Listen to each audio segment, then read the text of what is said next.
Good morning and a very warm welcome. This is the Breakfast Rundown on TV1. I'm Therunee Karunaratne. We're coming to you live and direct from our Newsfirst studios here in Colombo. Well, a special and extraordinary Gazette notification was issued yesterday under the signature of President Karunaratne, removing the temporary suspension on vehicle imports. This morning we will be covering the content of this Gazette, and also the Minister of Ports and Civil Aviation has instructed officials to take steps to collect the billions of rupees that are owed by airlines to Sri Lanka. And also the distribution of Indian imported salt stocks is set to commence today. These are just a few of the local items that we will be covering on the Breakfast Rundown this morning. As for news overseas, news is coming in from the United States as well as Syria. Stay tuned with us. We have all the news in detail. Let's move on to the top local story for this morning. An extraordinary Gazette has been issued on Monday, removing the temporary suspension on vehicle imports. The extraordinary Gazette has been issued by President Karunaratne in his capacity as the Minister of Finance, Planning as well as Economic Development. It has been issued under the Imports and Exports Control Act No. 1 of 1969. According to the Gazette notification, the Director General of Sri Lanka Customs is authorized to release any goods which were imported based on letter of credit established during the period of December 18th, 2024 to the 27th of January 2025 as per the provisions of the Import and Exports Control Regulations number 14 of 2024 and arrived at any port or airport of Sri Lanka during the period of December 18th, 2024 to July 31st, 2025. And of course, you can access the full document of this extraordinary Gazette notification on our website, that is www.newsfirst.ok. Meanwhile, the Minister of Transport, Highways, Ports and Civil Aviation, Bimal Ratnayake, has instructed officials to take immediate action to collect the billions of rupees owed by various airlines to Sri Lanka. This matter was discussed at a meeting held at the Bandaranaike International Airport in Karunaratne. The meeting also covered the necessary steps to initiate domestic air travel services. The minister further stated that plans are in place to bring new airline services to Sri Lanka and expand training as well as licensing of aviation professionals. It is planned to attract 12 million air passengers by 2028. Now, given the rapid increase in tourist arrivals, the minister has directed relevant authorities to take measures to expand airport facilities as soon as possible. Meanwhile, member of the UK Parliament and Foreign, Commonwealth and Development Office Minister for the Indo-Pacific, Catherine West, paid a courtesy call on Prime Minister Dr. Harini Amarasuriya yesterday at the Prime Minister's office. During the meeting, Catherine West and Dr. Amarasuriya engaged in discussions on key government priorities, including poverty eradication, regional development as well as economic equity.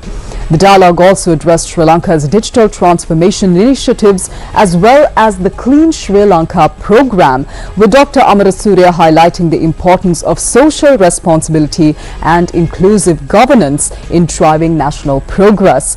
The meeting was attended by Andrew Patrick, the British High Commissioner to Sri Lanka as well. The Sri Lankan delegation included Secretary to the Prime Minister Pradeep Saputantri, Additional Secretary to the Prime Minister Sagarika Bogahavatta and Additional Director of Europe and North America Division at the Ministry of Foreign Affairs, Damitri Samangika. Let's move on to the weather update for this morning. The Met Department says that from today, the rainy condition is expected to temporarily enhance over the northern, north central, eastern, over southern and central provinces for the next few days. Showers or thunder showers will occur at times in the over and southern provinces and in the Ampara, Batiklo, Matale and Nuwara Eliya districts. Several spells of showers will occur in the northern and north central provinces as well as in the Trincomalee district. Showers or thunder showers will occur at several places elsewhere over the island during the evening or night. Cloudy skies can be expected over the southwestern part of the island as well. Misty conditions can be expected at some places in the western, Sabaragamuwa, central and northwestern provinces and in the Galle and Mathura districts during the morning. And as always, the general public is requested to take adequate precautions to minimize damages caused by temporary localized strong winds and lightning during thunder showers. Let's move on to a marine weather update as well. Showers or thunder showers will occur at several places in the sea areas extending from Colombo to Trincomalee via Galle, Hambantota and Batticaloa. Showers or thunder showers will occur at a few places around the other sea areas of the island as well. Wind speed will be 30 to 40 kilometers per hour.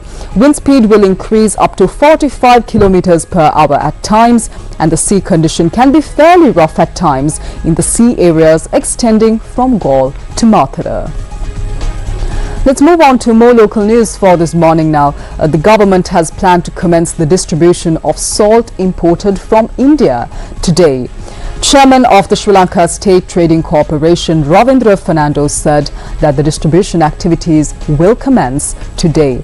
The State Trading Corporation reported that 1,485 metric tons of salt have arrived in Sri Lanka. And another shipment of salt is also expected to arrive on the 31st of January.